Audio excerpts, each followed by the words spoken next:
করেছিলাম এবছরই।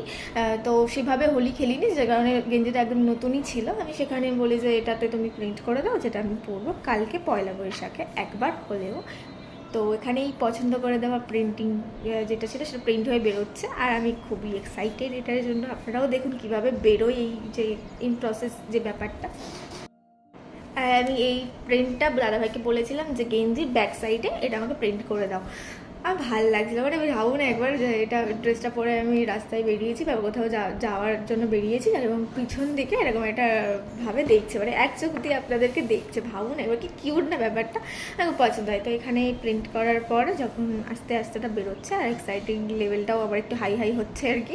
মানে আমারই না, সবারই, এখানে দাদাভাই, মা, সবারই এক্সাইট লেভেলটা একটু বেড়ে বেড়ে ছিল। তো কালার গ্রেডিংটা এরকম ছিল। আস্তে আস্তে প্রিন্টিংয়ের এগুলো হয়ে বেরোনোর পরে দাদাভাইয়েরও একটু এক্সাইটমেন্ট ছিল। এবার দাদাভাই সেটা বলছিল, আমি একটু লাফালাফিটা বেশি করছি।